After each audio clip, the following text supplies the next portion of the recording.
नमस्कार मित्रांनो, म्हाडाच्या पुणे मंडळाकडून तसेच कोकण मंडळाकडून लवकरच लॉटरी जाहीर होण्याची शक्यता आहे आणि लॉटरी जाहीर झाल्यानंतर डॉक्युमेंटसाठी धावपळ करण्यापेक्षा अगोदरच आपण त्याची पूर्वतयारी करून ठेवली तर ते कधी योग्य ठरणार आहे। म्हणूनच आजच्या व्हिडिओमध्ये आपण म्हाडा लॉटरीच्या पूर्वतयारीबद्दल काही महत्त्वाच्या गोष्टी आहेत, त्या काही महत्त्वाच्या बाबी आहेत त्या समजावून सांगणार आहोत। तर त्यामध्ये पहिला मुद्दा आहे की म्हाडा लॉटरीसाठी लागणारे महत्त्वाचे डॉक्युमेंट्स म्हणजे डोमिसाइल सर्टिफिकेट आणि उत्पन्न दाखला।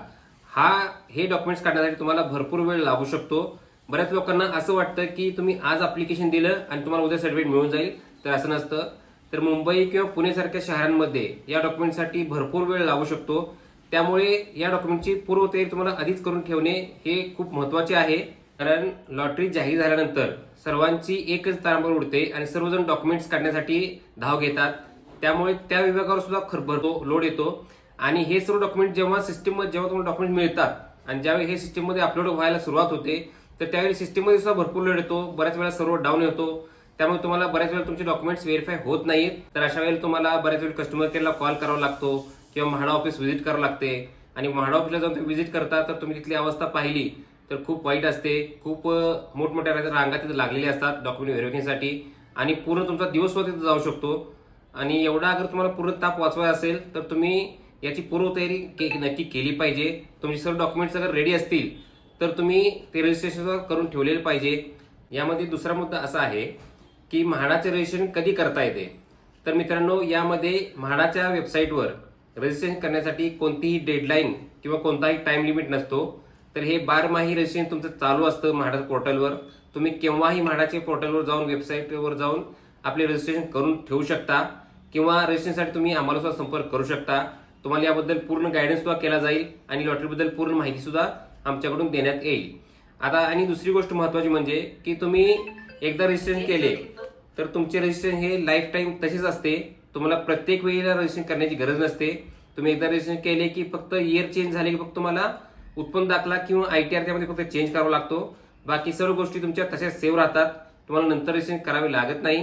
आणि तुम्ही कोणतीही म्हाडाची नवीन लॉटरी आली की त्यामध्ये तुम्ही सहजपणे अप्लाय करू शकता।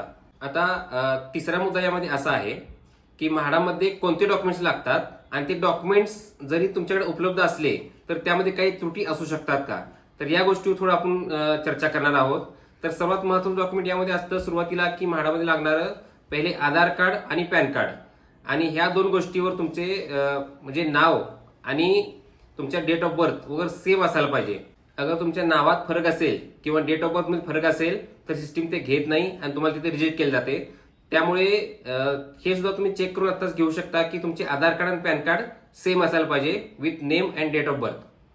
त्यानंतर तिसरे डॉक्युमेंट लागते तुमचा उत्पन्नाचा दाखला, जो की तहसीलदार यांचा असायला पाहिजे, ज्याच्यावर आता पहिले बारकोड असायचा, आता त्यावर QR कोड येत आहे नवीन उत्पन्न दाखल्यावर, तर तो QR कोड त्याच्यावर असायला पाहिजे। तहसीलदार यांचा दाखला तो असायला पाहिजे किंवा तुम्हाला इन्कम टॅक्स रिटर्न सुद्धा यामध्ये चालतो। दोन्हीपैकी एक ऑप्शन तुमच्याकडे असायला पाहिजे, एक तर उत्पन्न दाखला किंवा इन्कम टॅक्स रिटर्न। आणि चौथे डॉक्युमेंट जे आहे ते महत्त्वाचं म्हणजे डोमिसाइल सर्टिफिकेट, हे तुम्हाला एकदाच काढावं लागणार आहे। आणि तुमचे जर डोमिसाइल तुमच्याकडे ऑलरेडी असेल तर ते 2018 नंतरचं असायला पाहिजे की ज्याच्यावर बारकोड वगैरे असायला पाहिजे। त्याच्या आधीचं डोमिसाइल ते सिस्टममध्ये व्हेरीफाय होत नाही आणि बऱ्याच वेळेला जरी सिस्टममध्ये व्हेरीफाय झाले तर नंतर तुम्हाला शेवटच्या स्टेजला जेव्हा लिस्ट लावली जाते त्यामुळे तुम्हाला ते रिजेक्शनमध्ये टाकले जाते, कारण तुमचं डोमिसाइल त्यावेळी जुनं असते म्हणून। आणि यानंतर तुम्हाला कोणत्याही आरक्षणाचा लाभ घ्यायचा असेल तर त्यासाठी लागणारे जर डॉक्युमेंट असतील तर ते सुद्धा तुम्ही रेडी करून ठेवू शकता। जसे की तुमचा एक्स सर्व्हिसमॅनचा दाखला असेल तर त्यासाठी तुम्हाला तुमच्या सैनिकच्या या ठिकाणी जाऊन तिकडून तुम्हाला ते सही शिकावर घेऊन यावं लागतो, तर ते सुद्धा तुम्ही आत्ताच रेडी करून ठेवू शकता। किंवा जातीचा दाखला असेल, कास्ट व्हॅलिडिटी असेल किंवा अपंगत्वाचा दाखला असेल किंवा स्वातंत्र्य सैनिक यांचा दाखला असेल, सेंट्रल गव्हर्नमेंट असेल, स्टेट गव्हर्नमेंट असेल, अशा बऱ्याच दाखले असतात। हे सर्व दाखले तुम्ही आत्ताच प्रिपेअर करून ठेवू शकता, जेणेकरून तुमची परत धावपळ होणार नाही। त्यामुळे या सर्व गोष्टींना तुम्ही उशीर करू नका आणि म्हाडा लॉटरी तयारीला आत्ताच लागा। जर तुमचे डॉक्युमेंट्स सर्व रेडी असतील तर आम्हाला व्हॉट्सअपवर तुम्ही कॉन्टॅक्ट करून तुमचे डॉक्युमेंट जर शेअर केले तर तुम्हाला रजिस्ट्रेशन करून पूर्ण एकदम माहिती दिली जाईल। बऱ्याच वेळेला काय होतं की अपुऱ्या माहितीमुळे फॉर्म तर भरला जातो पण काही त्रुटी असल्यामुळे त्यामध्ये तुमचा फायनल स्टेजचा फॉर्म रिजेक्ट होऊ शकतो। तर बऱ्याच वेळेला असं पण झालेलं आहे की फॉर्म तिने भरलेला आहे, ते सगळं ऍक्सेप्ट झालेलं आहे, त्यानंतर रजिस्ट्रेशनचे ऍप्लिकेशन फी सुद्धा भरलेली आहे, म्हणजे 20,000 डिपॉझिट असतं 20,700 ते भरल्यानंतर सुद्धा काही लोकांचे फॉर्म रिजेक्शनमध्ये गेलेले आहेत, कारण त्यांनी काही छोट्या मोठ्या त्यामध्ये चुका केलेल्या असतात आणि त्या चुका त्यावेळेला सिस्टममध्ये काही दाखवत नाहीत, पण नंतर जेव्हा लिस्ट लागते, जशी की फायनल लिस्ट लागते किंवा पहिली प्राथमिक लिस्ट लागते, तर त्यामधून तुम्हाला त्यातून वगळण्यात येतं आणि तिथं रिझन सुद्धा दिलं जातं की तुम्ही या चुका केल्यामुळं हे तुमचा फॉर्म रिजेक्ट करण्यात आलेला आहे. तर एकदम माहितीच्या माणसांकडून फॉर्म भरा. जसं की आपल्या चॅनल तुम्हाला माहिती आहे की पूर्ण विश्वासार्हता आपण आजपर्यंत जपलेली आहे. जेवढे आपण फॉर्म भरले आहेत, कुणाची रिजेक्शनचा विषय कधी आलेला नाहीये.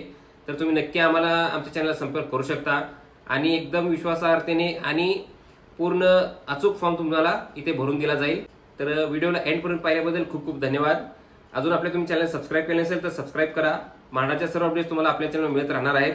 धन्यवाद.